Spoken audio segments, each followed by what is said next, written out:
Claudia Sheinbaum came out and encouraged more protests in LA, and I condemn her for that.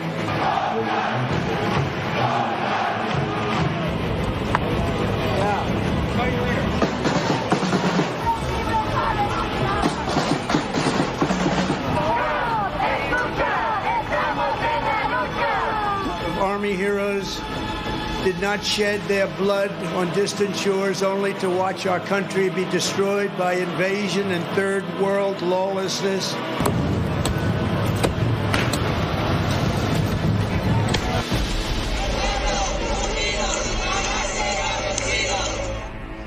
Van incrementándose las redadas, las detenciones, las protestas y los disturbios también, pero ahora crece esta crisis, porque es una crisis ya la que hay entre el gobierno de Estados Unidos y el gobierno de México. No habíamos visto nunca que una secretaria de Seguridad Nacional responsabilizara a la cabeza del Ejecutivo mexicano de estar detrás de estas protestas y sobre todo detrás de la violencia. Ezra Chabot, Ezra, ¿cómo estás? ¿Qué tal? Buenas noches. Muy buenas noches, Lourdes Mendoza. Lourdes, ¿qué tal? ¿Cómo están? Buenas noches. Brenda Estefan, Brenda, qué gusto, ¿cómo estás? Un gusto estar aquí. Muy buenas noches. ¿Qué estamos viendo? Ezra, ¿qué es esto? Desde el viernes comenzaron estas detenciones masivas, casi indiscriminadas, y el mismo viernes comenzaron también las protestas y toda una narrativa que ha venido alimentando el propio gobierno de Donald Trump. A ver, el monstruo existe, o sea, eso de pensar que Trump se dedica a puras bravuconadas y quitan impuestos y negocia y se va por su librito. Yo creo que en esta segunda versión de la presidencia norteamericana esto ya dejó de funcionar. Está prácticamente comprometido con un proyecto de transformación, llamémosle así, de lo que es o lo que son los Estados Unidos de América como el concepto de democracia. Y en ese nivel, los principales enemigos son los migrantes, por un lado, y por otro lado son, pues obviamente, un crimen organizado que él mezcla estos dos elementos, los pone en un mismo nivel para descalificar el tema de migración. Ahora, ¿qué pasó en la relación con México?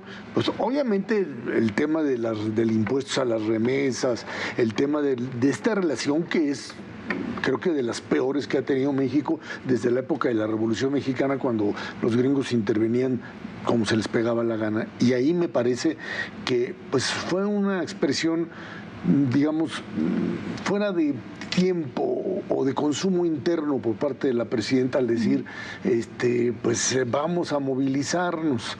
Y esto lo que nos viene a decir es que este viejo concepto en donde lo que se decía aquí adentro se quedaba aquí. Era para consumo interno. Era consumo interno. Ahora esto no sucede así. Ya todo esto se viraliza. Y hay que tener cuidado porque además la presidenta lo que hablaba de la movilización era sobre el tema de impuestos, ¿no? Sí, de las remesas. De remesas, estar en contra de esa tarifa. Y creo que en ese sentido sí nos estamos metiendo en un terreno muy, muy complicado, tanto incluso para el nuevo embajador en México que ha tratado de suavizar las cosas, pero ahí arriba está difícil, ¿no? Está difícil y va llegando. Lourdes, ¿cómo lo ves? Complicadísimo, y yo creo que sí merece un reconocimiento especial el ex vocero, ¿no? Ramírez, en donde lo hemos visto hoy como jefe de asesor de la presidencia, Jesús Ramírez, en donde pues ha puesto a trabajar a todos las cuentas de ellos, de los puros, que se llaman en Morena. De los bots también, porque tiene una granja ahí muy grande. Una granja enorme, pero entre las granjas y no granjas y sus puros, salieron a decir desde el fin de semana, a alentar las protestas y alentar de los mexicanos, y vámonos casi como en el himno nacional, mexicanos, ¿no? En pie de guerra.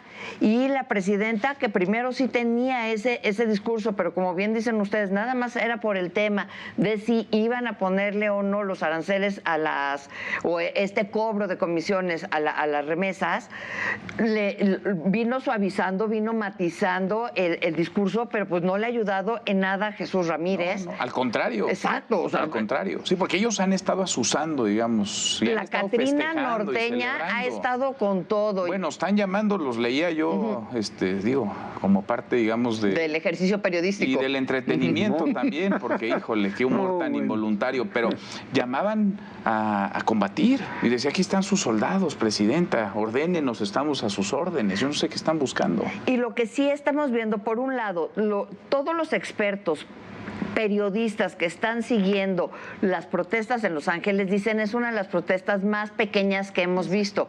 Sin embargo, la indignación de la gente por lo que está sucediendo y cómo se está dando en varios estados es importantísimo y se puede volver un tema mucho más grave a nivel nacional. ¿Y a qué está jugando Trump? Nuevamente a las elecciones. Pues sí. Eso es lo que es. Y esa es su bandera. No solamente es la protesta la que sucede, sino cómo se cuenta esa Totalmente, protesta. lo que decía Lourdes, la protesta no es que sea extensa, sí ha sido continua en estas 5 noches, pero no ha sido extensa. Pero la narrativa es que hay una insurrección y las imágenes no ayudan. Esta imagen de un hombre con el torso desnudo, con la bandera de México en medio del caos, pues es oro molido para Donald Trump porque cae perfecto en su narrativa. Él al mandar a la Guardia Nacional, la Guardia Nacional son militares reservistas, en este caso del estado de California, que el presidente federaliza para que actúen bajo las órdenes de la Casa Blanca, sin la aceptación, digamos, del gobernador Gavin Newsom. Por eso el gobernador demanda hoy y dice, por un lado, no me avisaron, se brincaron al gobernador, cosa que no sucedía desde 1965, que se enviaran a militares sin que lo aceptara el gobernador. Y por otro lado, la situación no lo ameritaba como dice la ley. Ustedes están evocando el título 10, que habla de una insurrección. Esto no es una insurrección. Y cuando entrevistan a la policía de Los Ángeles, al Departamento de Policía de Los Ángeles, más allá de la parte política, la policía dice, teníamos el tema bajo control. Entonces, ¿por qué mandar a los militares y estos 700 marinos, ¿no? Pues está claro, es subir la apuesta, es subir el nivel, escalar el conflicto, porque eso le permite a Donald Trump 2 cosas: generar un caos y después decir yo fui el salvador, yo fui el que puse el orden, y por otro lado justificar las redadas, justificar esta casa de migrantes. Hoy la lucha no va a ser contra el caos, sino contra el migrante. Y lo hace en una ciudad emblemática para el migrante, Los Ángeles, donde 45% de los residentes de Los Ángeles se autoidentifican como latinos. Una tercera parte son migrantes que ellos llegaron a Estados Unidos y que hoy pareciera, con estas declaraciones del equipo de Trump, de vamos a salvar a Los Ángeles. ¿A salvarla de quién? ¿De sí misma? Sí. A salvarla de su diversidad, ¿no? O de los demócratas, ¿no? Irónico. Claro, el argumento es totalmente político. No hay que olvidar que Gavin Newsom es un precandidato a la presidencia por el Partido Demócrata que busca en 2028 convertirse en el abanderado de su partido y que había sido criticado por ciertas alas más radicales, digamos, del Partido Demócrata porque había buscado ser más conciliador desde el tema de los incendios. Tenía un podcast donde buscaba tender lazos hacia la Casa Blanca y hoy, pues, regresa más bien a una línea pues de confrontación y de protección a la comunidad migrante, pero se está jugando su destino político también aquí en Gavin Newsom. Yo te diría, Brenda, que Lourdes, que este hombre está en una especie de, digamos, proyecto político que ya no es la presidencia como tal, es por supuesto tratar de ganar las elecciones parlamentarias o de Congreso del próximo año, pero de romper con todo tipo de reglas que de alguna manera pudiesen contenerlo. Esta idea de que un ejecutivo fuerte, y es algo que en México también y en muchos otros países se sigue manejando, esta idea de que solo un ejecutivo fuerte representa una democracia estable. ¿Hacia qué va? Sí. Va hacia que él decide todo y todo se ejecuta.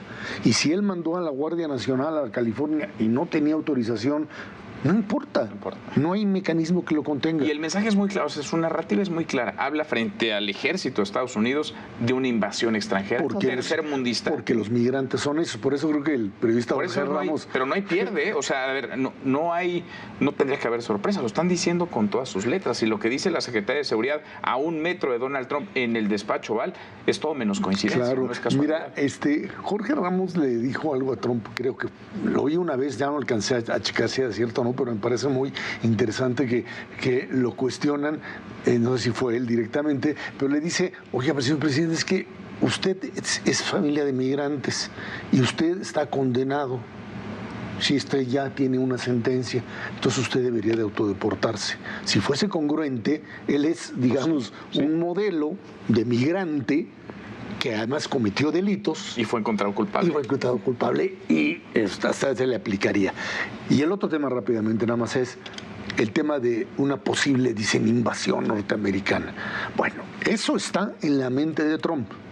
Que hoy lo vemos como un absurdo y que es, etcétera, etcétera. Tú sí lo ves en el radar. Lo han esbozado varios. Sí, pero no hay que descartar eso. No hay que, exactamente.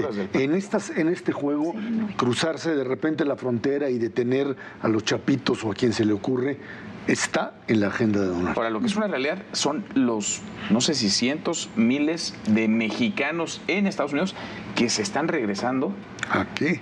A una situación, una circunstancia que los expulsó. Se fueron de aquí porque aquí no había oportunidades, porque había violencia, pobreza, marginación. Fueron a buscar las oportunidades allá, no las están encontrando, los están persiguiendo, les echaron a la Guardia Nacional y ahí vienen de regreso en una situación económica complicada, por decirlo menos, para nuestro país. Complicadísima, pero además, como decía, es un juego claramente de Donald Trump para desestabilizar a los demócratas en su bastión, ¿no? El que es el bastión más representativo de lo que pueden estar jugándose rumbo a las elecciones, pero además, bien importante, y creo que vale la pena decirlo, como había dicho, no es que yo sea una experta, pero sí hemos estado viendo, escuchando y leyendo, es una de las protestas más chiquitas hasta ahorita en Los Ángeles, que puede la indignación crecer enormemente hacia todos los Estados Unidos, pero ojo, cuando mandas a la Guardia Nacional, cuando mandas al Ejército, ¿cuándo hemos visto que a la policía de Los Ángeles le tiemble la mano para hacer valer la ley o para no saberse defender? Por amor de Dios. O sea, claramente lo que estamos viendo es, allá están jugando a lo que él quiere jugar, que es las elecciones ya, que las tienen a la vuelta de la esquina, y por otro lado, aquí en México, nuevamente, no tenemos una buena política, ya no decir ni exterior, ni interior, y estamos viendo a ver cómo vamos a contestar. Ayer decían, bueno, que es que ya se va a la planta de Michelin, y decía el secretario de Desarrollo Económico de Querétaro, pero es que no es que se estén yendo del país, nada más lo que pasa es que el mercado ya no necesita esas llantas. Hoy tenemos la noticia de General Motors y entonces sale a decirte Marcelo Ebrard, pero no te preocupes, no va a haber despidos. Por amor de Dios, no tenemos nosotros siempre estamos de contestatarios, no tenemos una visión de hacia dónde queremos ir y cómo queremos llegar hasta ahí. Tampoco parece haber una línea demasiado bien trazada, porque mientras está ocurriendo este choque, esta confrontación, el propio secretario de Economía hablaba de que probablemente nos quiten el arancel del 50% y que nada de lo que sucede en Los Ángeles. Por eso se fue allá, pero regresó parece que con las manos vacías. Pues sí. No, está claro que la diplomacia mexicana está muy deteriorada. Le han jugado a poner a diplomáticos de ocasión y no de vocación o formación. Pues eso pasa una factura. Buscar hacer diplomacia desde la tribuna pública, desde el Twitter, en un momento tan álgido diplomacia Gerardo Fernández Noroña, por ejemplo. Bueno, por ejemplo, lo tenemos burlándose. ¿No está tendiendo puentes? Burlándose desde la presidencia del Senado, burlándose de lo que dice el senador Eric Schmidt el día de hoy, de subir del 3.5 al 15% los aranceles a las remesas. Y entonces la respuesta de Eric Schmidt, cuando ve el tuit burlón de Fernández Noroña, se endurece, ¿no? Y sea así, pues ahora de seguro ya viene el 5, ¿no? Entonces las implicaciones son brutales de estar jugando a la bravuconería. Y hay otro tema, en el electorado estadounidense, en una encuesta de este fin de semana de CBS, 54% de los estadounidenses se dicen de acuerdo con la política migratoria de Trump. Un número que además de ser más del 50% de la población, es muy superior al apoyo que tienen otras agendas, al tema económico, al tema arancelario, al tema de las universidades, etcétera. En este sí que tiene pues un manga ancha, digamos, por el apoyo popular. Aunque esta encuesta no nos dice que ese 54% esté de acuerdo en todas las formas de detención, en este tipo de redadas, etcétera, pero me parece que la apuesta de Trump va basada en esta idea que todo el día que se habla de migración es un buen día para la Casa Blanca, porque ha perdido, no logró la paz en Ucrania, no logró la paz en Medio Oriente, pierde continuamente batallas, y esta es una en la que más o menos le ha ido bien, porque en efecto ha logrado controlar los flujos migratorios en la frontera. Si comparamos el número de enero a mayo, de cruces de mexicanos, solo de mexicanos detenidos en la frontera, 2024 versus 2025, hay una disminución del 87%. Los mexicanos no están cruzando por miedo. No, pues ya no. Al contrario, están regresando. Nada más que entran ahí en una contradicción brutal, porque la migración, y fundamentalmente la mexicana y la centroamericana, es una migración que se queda en Estados Unidos porque encuentra trabajo. O sea, hay que entender que para los norteamericanos el tema de la migración, que si los legalizas o no los legalizas, te sale más caro si no los legalizas, porque de todas maneras te cuestan y te generan un problema incluso de control. Pero lo que sí queda aquí claro es que la estructura económica norteamericana, eso de un día sin mexicanos, es real. Sí. Entonces, si tú ya no tienes, como dice Brenda, los cruces, si estás deportando a la gente, se van. De por sí la economía norteamericana no está creciendo lo que quisiéramos, ya no hablamos de la mexicana, que está peor, pero bueno. Tú le quitas esa mano de obra así y no la sustituyes con nada porque no tienes una idea de sustituirla y lo único que estás haciendo es poniéndote la soga al cuello en términos del crecimiento económico. No, sin duda, sin duda. Oigan, y yo tengo una pregunta. ¿Y Juan Ramón de la Fuente? Nuestro canciller, ¿dónde ha estado? Todos estos meses. Hay que preguntar, pero en estos días ni siquiera lo hemos, o sea, ni un tuit lo hemos visto poner. Ahora, creo que ahí tendríamos que revisar cuál es la política internacional, la política, la diplomática ¿Y la de consular? México. Y qué tanto margen le permiten para comunicar, tan simple como eso, o para hacer. ¿Quién tiene realmente el control? Uno pensaría que después de lo que vimos, a los 5 minutos había una llamada desde Palacio Nacional hasta la Casa Blanca para aclarar los malos entendidos. Y mañana nos van a presentar que no pasa nada y vendrá un tuit de Donald Trump. Oigan, sí, se malinterpretaron las cosas. Si eso no sucede, es que no hay nadie operando. Pero en una reunión de febrero no hay que dejarlo fuera de foco de todo el tema de seguridad. No estaba Rosa Isela, estaba todo el gabinete. Estaba Juan Ramón, estaba Gertz, pero Rosa Isela nada. Entonces, y tenemos un embajador mientras dure, como él mismo lo ha dicho. Estoy aquí un año o un día, lo que me dejen. Hay diplomáticos de carrera y diplomáticos a la carrera, que son los que los pones y los mandas ahí, por eso están las cosas así. Pero lo que sí me queda a mí muy claro, Manuel, es el hecho de que para México las decisiones se siguen tomando otra vez desde la cabeza, que está bien, dice algunos, pero no hay quien la opere, no hay quien la siga. López Obrador tenía esa habilidad de determinar las cosas y las cosas se hacían. O sea, verticales, pero ahora parece que hay una línea vertical que no se comunica, que no se coordina. El tuit de Fernández Noroña fue por la línea, claramente. O lo que está haciendo Jesús Ramírez con todos sus bots, con todas sus saludos a los bots que nos mantienen muy entretenidos y nos recuerdan el 10 de mayo. Oye, canciller, saludos. Varias veces al día nos recuerdan el 10 de mayo, desde que nos despertamos hasta que nos dormimos. Para las mentadas gracias, mamá prestada. Ezra, Lourdes, Buenas noches. Brenda, gracias.